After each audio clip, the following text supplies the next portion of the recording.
HR people understand they're an advocate between the employer and the employee, and they want that balance. And I guess I don't see that balance from the regulatory system in business anymore.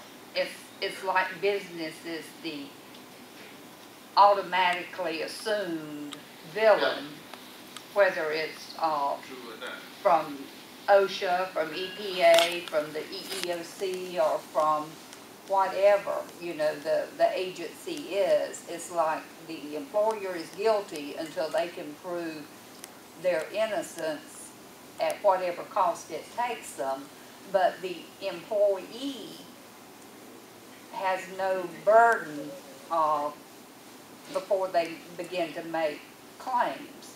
And I understand that, you know, we're not going to solve world peace here today, but that's, to me, it gets to be of extremely important.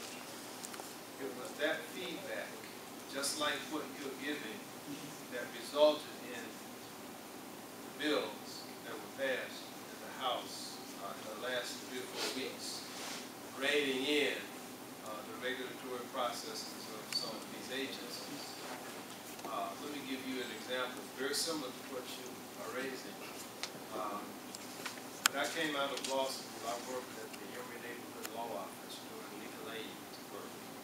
And I've always been a supporter of legal aid and the Georgia Legal Services Program in its effort to help those people who cannot afford an attorney in that effort support. I represent a number of agricultural employees who employ immigrant workers. They are baited. They have begun to be baited by contract labor organizations who come in and plant and stir intentionally workers so that they can go to the legal services program and representation against that employer, that agricultural employer, causing that employer to either have administrative fines or to be exposed to penalties up to $200,000-300,000.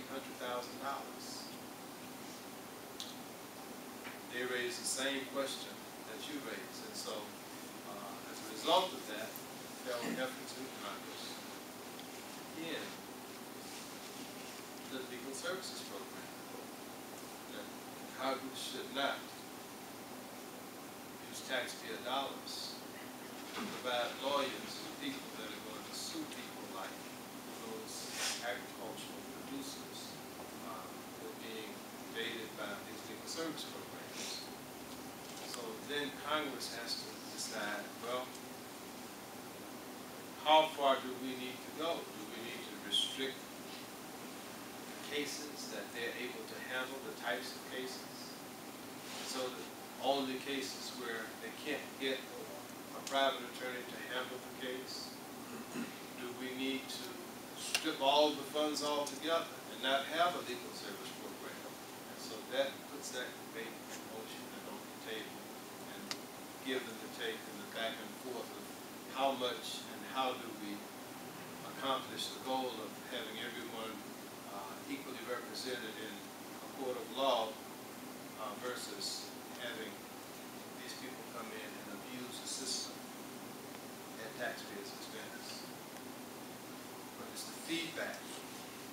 So I had, when I started to listen to my agricultural employers talk about the cases that they had and the exposure that they had, they showed me the fine notices that they got and what they had done to try to avoid that.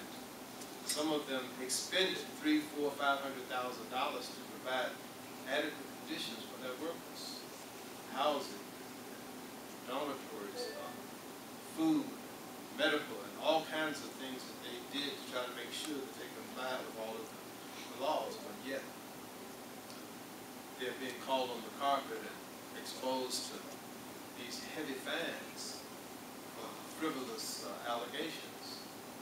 And when they get cleared, it's a question, you know, can I get my attorney's fees back? And in many instances, they couldn't. And so that put provision in the attorney's fee act to require the other side to pay the attorney's fees to try to balance it out, to relieve frivolous cases from being in the system. So your feedback helps. Is the point that I'm trying to make. So don't feel too frustrated. I know it's not immediate gratification, but it does make a difference. And ultimately, when that is repeated, and those messages come back, Congress responds. It's best to the House, and that's the way I found the fathers designed it. House members run every 2 years to keep them close to the public. The senators run every 6 years, so they can be more deliberate. They can say, well, not so fast. Let's take our time and look at this carefully. Let's don't be rash. The House members, we have to be right there to respond quickly. Thank you. Yes, sir.